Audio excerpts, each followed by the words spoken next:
Di kamera. Oke, siap. Bismillahirrahmanirrahim. Assalamualaikum warahmatullahi wabarakatuh. Waalaikumsalam warahmatullahi wabarakatuh. Selamat sore, Bapak, Ibu. Bagaimana Selamat kabarnya sore, ini? Bapak. Selamat sore, Bapak. Alhamdulillah masih semangat, Bapak. Alhamdulillah. Oke, masih semangat ya? Nah, Semangat. pada kesempatan hari ini, izinkan saya untuk mempresentasikan materi tentang modul ajar. Oke, kita izin share screen, Bapak. Bapak, Ibu. Monggo Bapak. Nggih. Oh, Siap.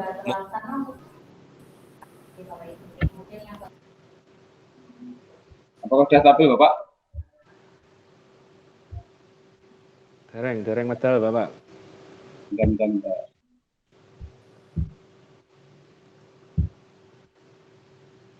Maaf, tidak muncul gitu ya.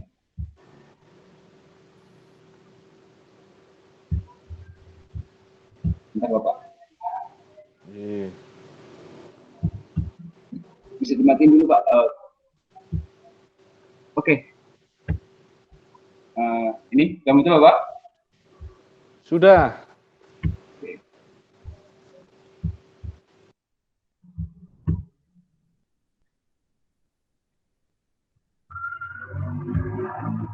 Baik, Bapak Ibu. Nah, ini akan saya menerangkan konsep modul ajar. Sebelum saya menerangkan tentang modul ajar, saya boleh bertanya dulu, Bapak. Iya, monggo, Bapak. Monggo, Pak. Apa sih yang Anda pahami semua tentang modul ajar? Mungkin ada yang bisa. Iya, Pak. Saya, Pak. Boleh, Pak. Iya. Monggo, Pak Nadiem. Iya. Terima kasih, Pak Dinur Cahyo. Kalau sepemahaman saya, modul ajar itu mungkin mirip RPP, Bapak. Kurang lebih seperti RPP, Bapak. Jadi ada nama-nama satuan instansi kita, materi yang akan disampaikan, proses kegiatan pembelajarannya seperti apa, materinya apa, dan ada asesmennya juga, Pak. Itu saja, Pak, yang bisa saya sampaikan. Oke. Mungkin ada lagi? Dari Pak Febri, monggo. Atau Pak Riyad, silakan. Atau mungkin sama semua ya? Baik. Nah, untuk konsep gitu, Pak. ya, konsep modul ajar adalah,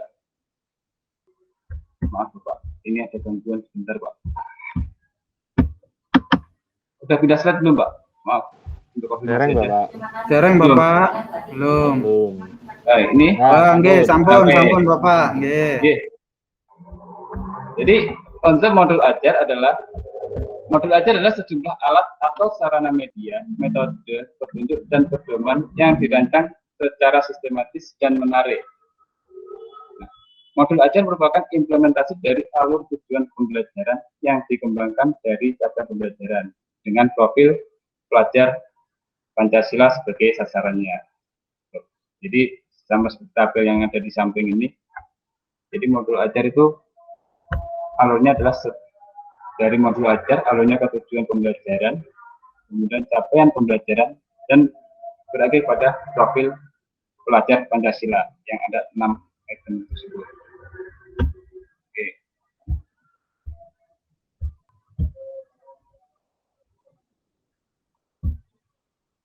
Kemudian komponen modul ajar. Guru dalam satuan pendidikan diberi kebebasan untuk mengembangkan modul ajar sesuai dengan konteks lingkungan dan kebutuhan belajar peserta didik. Modul ajar dilengkapi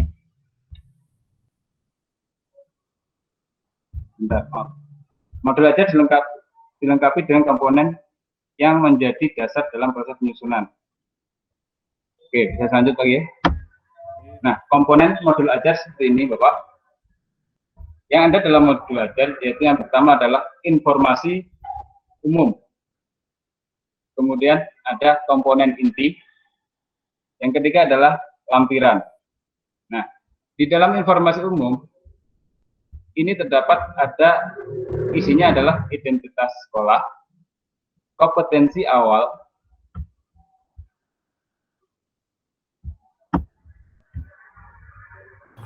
Pak, saged ditampilkan agak besar dikit, Pak. Gimana? Bisa ditampilkan agak besar dikit. Oke.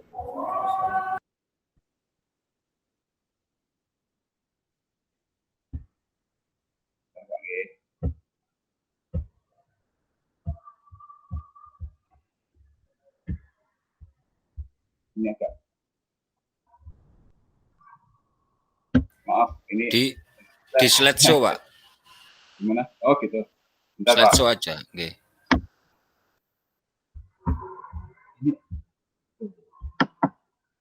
Ini ya, dapatnya ya. Waktunya apa namanya? Belum bisa, Pak ya? Maaf.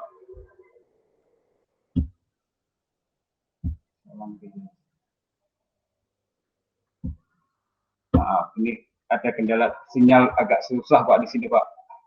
Ya Pak, enggak apa-apa Pak. Ya, Saya maaf. pernah mengalami juga. Soalnya tadi saya sudah pulang dari sekolah.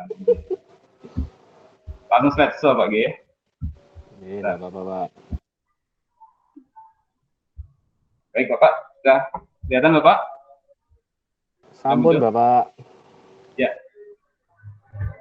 Nah, tadi sampai di profil pelajar Pancasila. Yang keempat adalah sarana dan prasarananya. Yang kelima, target peserta didik. Yang keenam adalah model pembelajaran yang digunakan. Nah, ini sesuai dengan rata Bapak Ibu semuanya. Kemudian di komponen inti, isinya adalah tujuan pembelajaran, pemahaman bermakna, kemudian pertanyaan pemantik, yang keempat persiapan pembelajaran, kelima kegiatan pembelajaran, yang keenam adalah asesmen, ketujuh pengayaan dan remedial, yang terakhir adalah refleksi peserta didik. Nah, tujuan pembelajaran ini saya perhatikan dulu aja, nanti saya ulang lagi ke depan bagi. Yang ketiga adalah lampiran. Di lampiran ini isinya adalah lembar kerja peserta didik atau LJK, kemudian bahan bacaan guru dan peserta didik, yang selanjutnya glosarium dan daftar pustaka. Baik, nah, dalam komponen ajar, modul ajar itu seperti tadi Bapak, ada informasi umum, komponen inti, dan lampiran. Nah, untuk di informasi umum itu ada identitas modul, identitas sekolah, yang isinya adalah nama penyusun, institusi, dan tahun disusunnya modul ajar, jenjang sekolah, kemudian kelas, dan alokasi waktu. Nah, kemudian di kompetensi awal, itu kompetensi awal adalah pengetahuan dan atau keterampilan yang perlu dimiliki siswa sebelum mempelajari topik tertentu. Kemudian profil Pancasila merupakan tujuan akhir dari suatu kegiatan pembelajaran yang berkaitan erat dengan pembentukan karakter peserta didik. Kemudian ada profil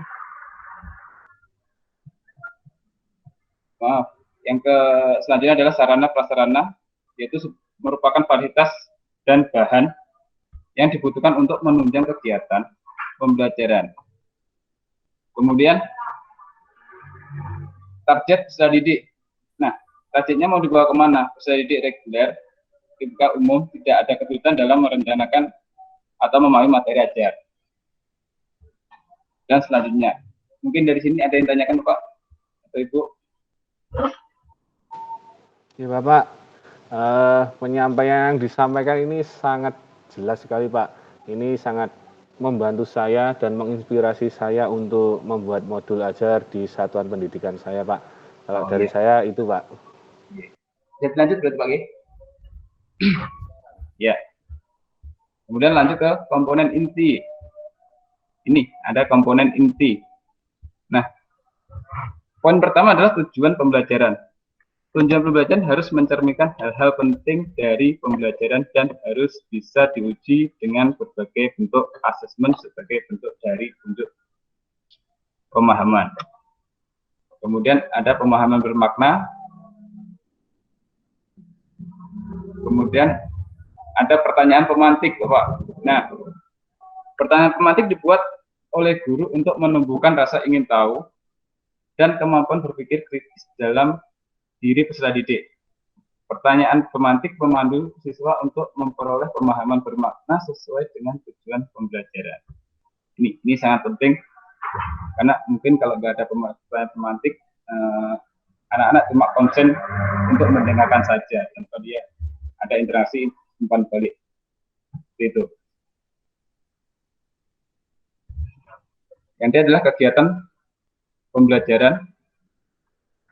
Yang kelima adalah asesmen. Asesmen digunakan untuk mengukur capaian pembelajaran di akhir kegiatan. Kriteria pencapaian harus ditentukan dengan jelas sesuai dengan tujuan pembelajaran yang ditetapkan. Nah, jenis-jenis asesmen seperti yang kita tahu, asesmen sebelum pembelajaran atau asesmen diagnostik. Yang kedua adalah asesmen formatif, yaitu asesmen selama proses pembelajaran. Dan ada asesmen sumatif yang dilakukan pada akhir pembelajaran. Kemudian komponen inti selanjutnya adalah pengayaan dan remedial. Untuk pengayaan dan remedial ini biasanya untuk anaknya yang nilainya kurang atau yang perlu bimbingan khusus lagi. Yang terakhir adalah lampiran. Poin pertama adalah lembar kerja peserta didik. Lembar kerja siswa ditujukan untuk peserta didik, bukan guru, dan dapat diperbanyak sesuai kebutuhan. Kemudian yang selanjutnya adalah bahan bacaan bagi guru dan peserta didik. Yang keempat, glosarium. Dan yang terakhir adalah daftar pustaka. Ini, Pak. Oke, terima kasih. Sebelum saya lanjutkan, saya ada sebuah pertanyaan. Sebutkan 7 komponen yang ada di dalam modul ajar. Mungkin ada yang bisa menjawab, monggo.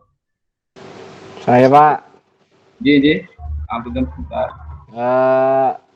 Mungkin Pak G, setelah mendengarkan penjelasan Bapak tadi tentang komponen modul ajar, mungkin kalau saya Pak G, ada identitas sekolah, terus harus dirancang secara sistematis, terus berpusat pada peserta didik, mungkin tampilan modul harus menarik dan informatif. Kemudian yang kelima,